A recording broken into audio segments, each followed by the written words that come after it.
Welcome to C programming. In this lecture, we are going to study fundamental data types in C. Fundamental data types or basic data types, they are so called because they are inbuilt into the C language. C is having four fundamental data types: int, char, float, and double. Int is having a size of either 2 or 4 bytes depending upon the compiler you have installed. So any integer value without the decimal part, and the format for input as well as for the output is percentage %d.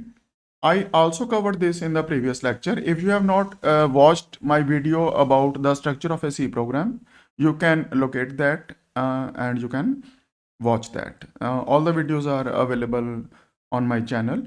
Okay, I will explain integer with an example. Percentage %d is the format for input as well as for the output. So let us make a very simple program. First line is going to be stdau.h and void main, because I do not want to return any value from the main for the time being, integer I. So I is a variable of data type int. I can store any integer value in this, no doubt up to a certain range. I am storing I equal to 10. And how do you print this? That is with the help of printf.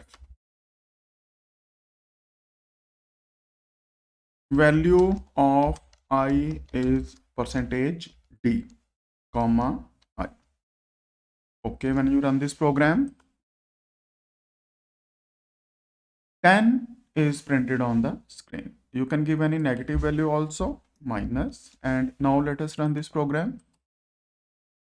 Minus 10 is printed.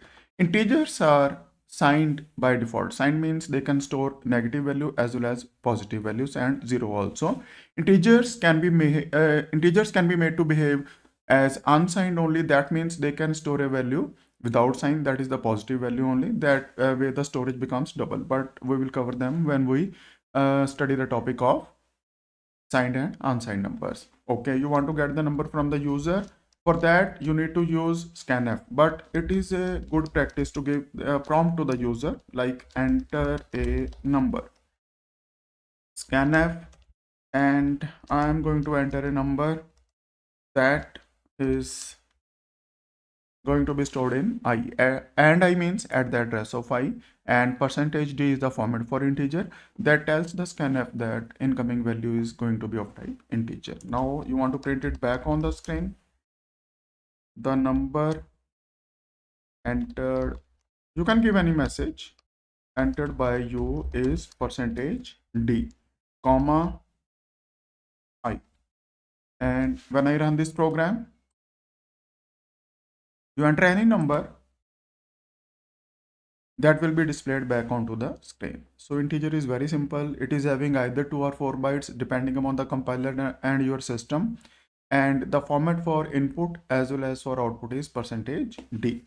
This printf is slightly different from this printf, because in the second printf we are also outputting a variable.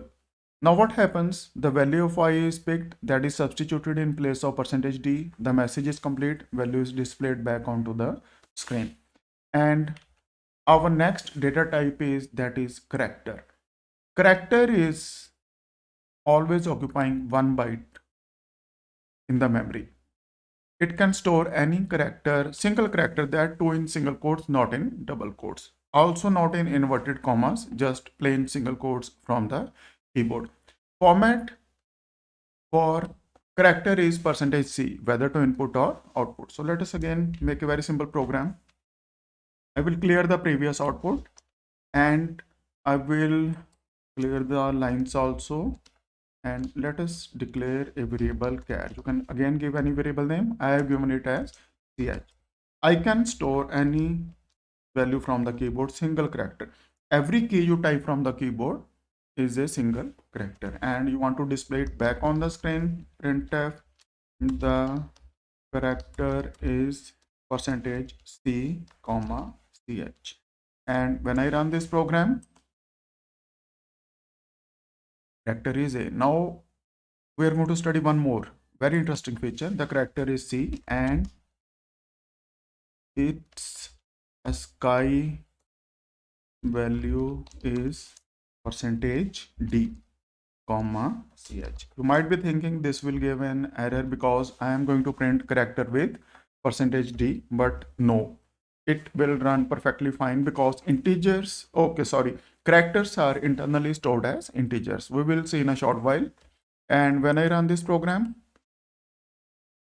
character is A and its ASCII value is 65. Let me show you some online ASCII chart and printing 65. Let us check what is 65 for. This is 65. Decimal value of A is 65 and this is assigned to uppercase A. That means once you press capital A or uppercase A from the keyboard, equivalent of 65, okay, it is showing ASCII code 65. Equivalent of this in binary will be stored in the memory. So every key from the keyboard is given a character. Small a, let us check for small a, that is decimal value 97. So if I am going to subtract 32 from 97, I will get the uppercase A. And if I am going to add 32 to the uppercase A, I am going to get the small case A. Let us verify this. Okay, what will I do? I will add 32 to the uppercase and the character is A and its ASCII value is 97. So by adding 32 to capital A, you have converted capital A to small a. And if I say small a minus 32, or for that matter, minus E minus 32, that will be converted into uppercase E.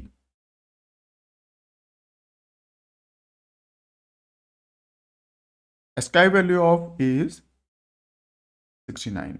ASCII code was formed to standardize the input from the keyboard, American Standard Code for Information Interchange. And if it is not clear, do not get confused by the ASCII chart. Just remember that characters are internally stored as integer in the form of binary numbers in the memory, and every character from keyboard is given a unique value. That unique value is known as ASCII value, and the format for character is percentage %C, both for input and as well as for output. Okay, let us get it from the user. Printf, enter a character, and how do you get a character from the user? Scanf. That is going to be with format percentage %C, and same and you want to print the character on the screen, again printf, slightly different format. The character entered by you is percentage %C and the value is percentage %D, comma ch, comma ch. Now I am going to print two variables. They are same, no doubt. This ch will be replaced in place of percentage %C and this ch will be replaced in place of percentage %D. This will print the character, this will print its value, more appropriately ASCII value. So let me write ASCII value. Characters are very important. We will cover arrays in detail, then it will be more clear. Let us say I enter any character 5. So 5 is assigned a value 53. Let me run it again. Small b. Okay, I need to type it in the output window. Small b. Its value is 98 and so on. So they have very interesting features. Now let us study the next data type, that is float. Now float is having 4 bytes of memory allocated on all the systems. It can store floating point with or without the decimal part. Minus values also, no problem. Format is percentage %F, whether for input or for output. It can store decimal part like digits after dot with accuracy of up to 6 digits, but that accuracy is hampered if you store, these are known as significant digits. If you are having more significant digits, like you are going to store a large number and after a point you are also going to store various digits in the decimal part, then accuracy may be lost, but still it you can get accuracy up to 5 or 6 digits after the decimal. Let us make a very small program, and I will use a float variable. Float I is equal to, let us say, 12.1234567, and when I print this, printf value of I is percentage f to print the value and I. Now what happens when you run this program? 6 digits will be printed by default because the accuracy may be up to 6 digits and the last digit is getting rounded off. So float has some limitations. Precision or accuracy after point is not that much. And you want to get this value from the user, you need to write printf, enter a number, and you want to get the value from the user, you need to use scanf, that is with the form of percentage %f. So every data type has the same format for input as well as for the output, and of I. And you want to print it back on the screen, printf the number entered by you is percentage %f, comma I. So I will run this program and we are going to input something from the keyboard. I am going to enter 12.123. Now what happens? By default, it will print 6 digits. So you want to print less digits, just give it as 0.2, 0.2f.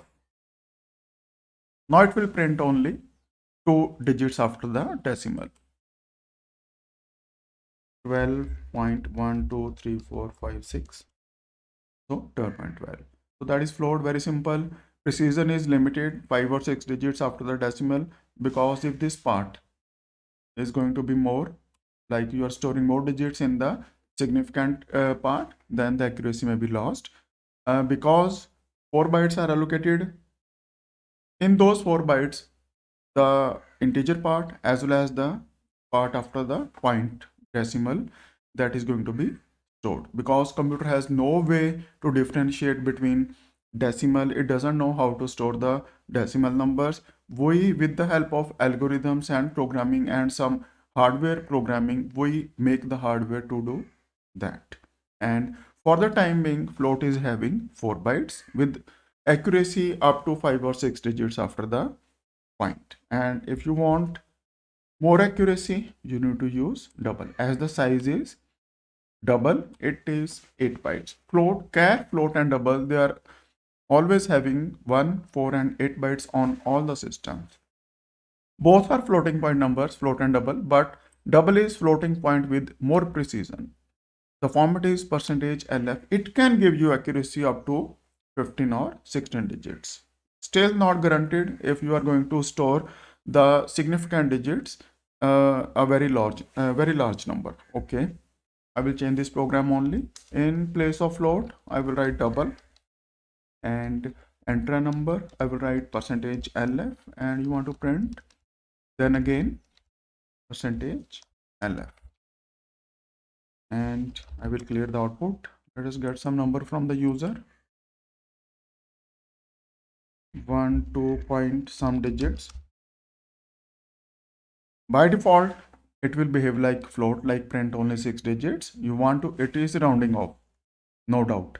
After the 5th digit, 6 is getting rounded off. I will enter the same number, but if I want to print more digits after the decimal part, I will say 0.10.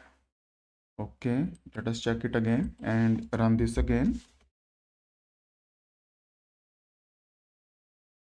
Enter number 12.3434 3666. Now it is printing all the digits entered by you, 10 digits. The remaining are going to be 0 because we entered 3, 4, 5, 6, 7, 8. The remaining are going to be zeros. So you want to print more digits, you need to specify the decimal part. Let's again check with float. What float gives us in this case? Float. If I am going to see for 10 digits, percentage F, and the print format is again going to be percentage 0.10F. Let's run this again. I will enter the same number, 12.3434366. Now what happens? Float is not printing the proper digits, or rather all the digits. It is printing 1, 2, 3, 4 and 5. 1, 2, 3, 4, 5, 6 digits properly, then any garbage value. So after precision of 6 digits after the decimal point, so float can have a maximum precision of 6 digits after the decimal. After that, no guarantee. Even 6 digits are not guaranteed, but in some cases 6 digits are guaranteed. After that, you are going to get garbage value. And in the case of double, we printed 10 characters, rather even 8 characters, 1, 2, 3, 4, 5, 6, 7, 8, they were printed successfully. But in case of float, no. So that means if you want greater accuracy, use the double, and if you want maybe 1 or 2 digits, then use the float. So that is the only difference between float and double, and format also. Older systems, like older compilers, they used to have the same format for float and double, but in the newer releases, float is having the format as percentage %f and the double is having the format as percentage %lf. Both are floating point numbers. Nothing is different. The only difference is float is allocated 4 bytes and double is allocated 8 bytes. So as we saw that float fails after 6 digits after the decimal part, whereas double gives you more accuracy. Maybe we can enter 10, 12 or up to 15 digits. So still, I advise you, if you want to store less decimal numbers, use float to save the memory. And if you want to use more numbers after the point or dot part, then use the double. So that concludes our lecture about fundamental data types. So we covered int, char, float, and double, and the formats. Formats are same for input as well as for output. Percentage D for integer, percentage C for character. We also learned a very interesting features. Characters are internally stored as integers. Float format is percentage %f, double is format is percentage %lf. So we are going to explore more features of C language in the coming lectures. Stay tuned. Till then, goodbye.